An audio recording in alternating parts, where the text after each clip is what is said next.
funny is I actually did not plan to do buildings at all. My background is in architecture. I studied architecture, and only because I thought this was going to be like this sort of rough and tumble me on a construction site, which I mean, for a lot of people, it probably was kind of career. But I wanted to be a writer. No, I I didn't wanted know to that. be a comic book artist, in fact. Oh, So like create my own thing. This seemed to be the only way to kind of break into anything. I was like very much a pleasing my parents kind of thing.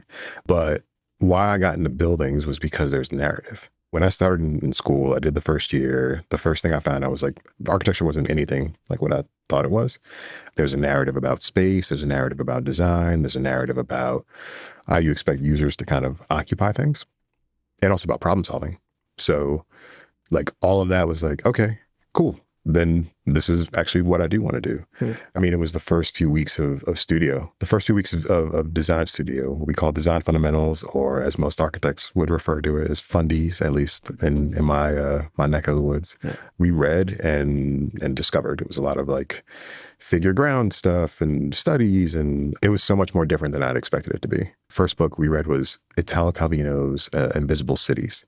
It talks about any number of things, actually. It's actually a pretty like psychedelic read if anybody wants to kind of check that one out. But like it's a classic for a reason. Yeah. But that just turned my brain on in a way I didn't ever expect. Hmm. So by the time that I'd gotten to through first year, I was like, wow, I'm actually not that great of a student. I need to be way better at this if I want to do more. And like every time it was just more about learning the design language so that I could use this to not even make a better building or a better space, but like a better narrative. Like, how do you talk about this thing that you're trying to communicate to someone else? Hmm. So it's probably not why most people get into this, but like it's what drove me.